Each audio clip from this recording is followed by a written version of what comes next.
ملک کی ترقی کا ہدف حاصل نہ ہو سکا، مجموعی قومی پیداوار GDP ہدف سے کم رہی، زرعی شعبے نے بہتر کارکردگی دکھائی، کپاس، گندم اور چاول کی اچھی پیداوار ہوئی، رواں سال کی اقتصادی جائزہ رپورٹ پیش، فیکس آمدنی میں $129 اضافہ، FBR کی ٹیکس وصولی 30% بڑھ گئی۔ وزیر خزانہ نے کہا اگر چاہیں تو آئندہ سال محصولات کا ہدف حاصل کرنا ممکن ہے۔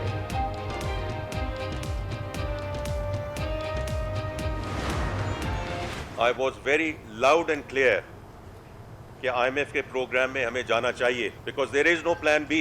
اگر کوئی پلان بی ہو تو IMF کو لینڈر آف لاسٹ ریزورٹ نہیں کہا جاتا، کیونکہ اگر خدا نہ خواستہ وہ نہ ہوتا تو آج ہم اس وقت بیٹھ کے یہ ٹارگٹس ڈسکس نہ کر رہے ہوتے۔ وزیر خزانہ نے کہا IMF کے پاس نہ جاتے تو آج اہداف کا تعین نہ کر پاتے۔ مہنگائی کی شرح 48% سے کم ہو کر 11% پر آ گئی، جلد سنگل ڈیجٹ پر لے آئیں گے۔ مہنگائی میں کمی کی وجہ سے ہی اسٹیٹ بینک نے شرح سود کو کم کیا۔ محمد اورنگزیب نے اسٹیٹ بینک کی پرفارمنس بہترین قرار دے دی۔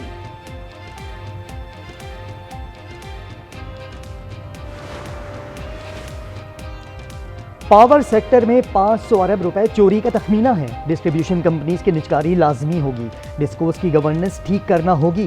وزیر خزانہ محمد اورنگزیب نے اداروں کی نجکاری واضح کر دی، PIA کی نجکاری ستمبر تک مکمل کرنے کا اعلان، سرکاری ادارے پبلک سیکٹر میں رکھنے کی ضرورت نہیں، اسلام آباد، لاہور اور کراچی ایئرپورٹس کو آؤٹ سورس کیا جائے گا۔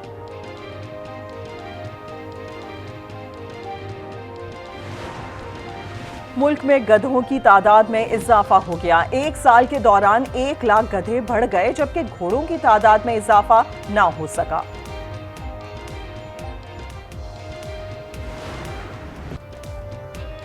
نئے مالی سال کا بجٹ کل پیش کیا جائے گا، 932 ارب روپے قرضے لینے کا فیصلہ، وفاق کی حکومت 316 ارب اور چاروں صوبے 616 ارب روپے بیرونی قرضہ لیں گے۔ دستاویزات کے مطابق سب سے زیادہ قرضہ سندھ حکومت لے گی، حجم 334 ارب روپے ہوگا، KP حکومت 131، پنجاب 123 اور بلوچستان 29 ارب قرض لیں گے۔ عالمی بینک زیر تعمیر داسو ہائیڈرو پاور پروجیکٹ کے لیے مزید $1 ارب فراہم کرنے پر آمادہ۔ ورلڈ بینک پہلے ہی $588 ملین قرض اور $460 ملین کی کریڈٹ گارنٹی فراہم کر رہا ہے۔ پہلا بجٹ ہے جس میں بزنس کمیونٹی کی کوئی ڈائریکٹ ریپریزنٹیٹیو انپٹس نہیں لی گئی۔ کوئی کاروبار 22% کے اوپر ٹیکس دے، انکم ٹیکس دے کر کوئی چیز سسٹین نہیں کر سکتا۔ فیصل آباد کے ٹیکسٹائل صنعت کاروں کا مشاورتی عمل میں شامل نہ کرنے پر شدید احتجاج، کہا ٹیکس نہ دینے والے ان پر ہنستے ہیں، حکومت نے غیر منصفانہ پالیسی اپنائی تو فیکٹریاں بند کر کے چابیاں حکومت کے حوالے کر دیں گے۔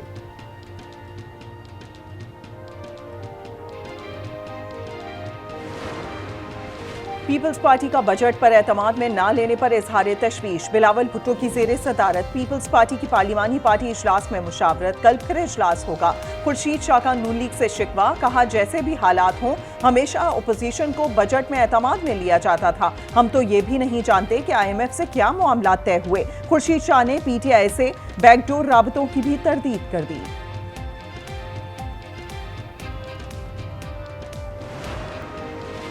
وزیر اعظم شہباز شریف کی زیر صدارت صدر مملکت آصف علی صدر سے ملاقات، وزیر اعظم نے دورہ چین پر اعتماد میں لیا۔ کابینہ اجلاس میں گفتگو کرتے ہوئے وزیر اعظم نے کہا چین کا دورہ بہت کامیاب رہا، سیکیورٹی کا معاملہ ترجیح پر تھا، چین سے اعلیٰ سطح کا وفد جلد پاکستان آئے گا۔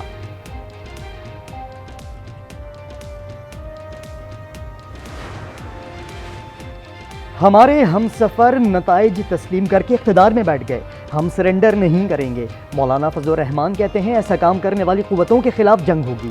عید کے بعد مجلس عاملہ کے اجلاس میں لاہے عمل بنانے کا اعلان۔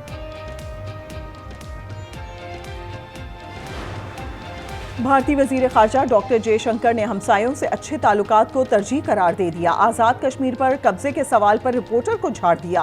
ڈاکٹر جے شنکر بولے اپنی بات میرے منہ میں مت ڈالیں، میں جو کہتا ہوں مجھے بھی علم ہے اور آپ کو بھی۔ کہا نواز شریف نے مبارکباد دی اور نریندر مودی نے اس کا خیر مقدم کیا۔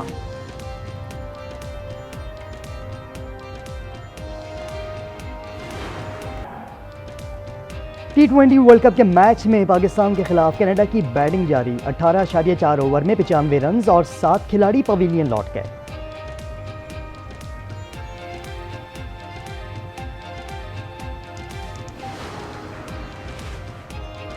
ایسا لگتا ہے ملزم ایک منظم کرائم گروپ چلا رہا ہے. ملزم چھوٹے بچے خرید کر انہیں غیر ملکیوں کو فروخت کرنے میں ملوث ہے. انسانی اسمگلنگ کیس میں سارم برنی کی درخواست مسترد. جوڈیشل مجسٹریٹ شرقی نے تحریری فیصلے میں کہا ملزم اثر و رسوخ رکھنے والا آدمی ہے. ضمانت ہونے پر گواہوں اور تفتیش پر اثر انداز ہو سکتا ہے.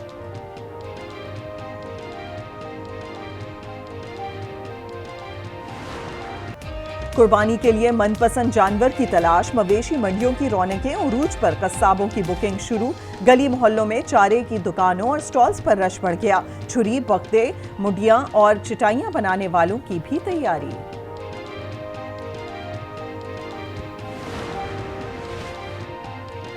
خیبر پختونخوا میں بالوں کی سستی پیوند کاری غیر ملکی سیاحوں کے لیے باعث کشش. صوبے میں میڈیکل ٹورزم میں اضافہ. گزشتہ سال برطانیہ سے 275، امریکہ سے 190 سیاح ہیئر ٹرانسپلانٹ کرانے آئے. دیگر یورپی ممالک سعودی عرب اور افغانستان سے بھی سیاحوں کا پشاور میں پڑاؤ.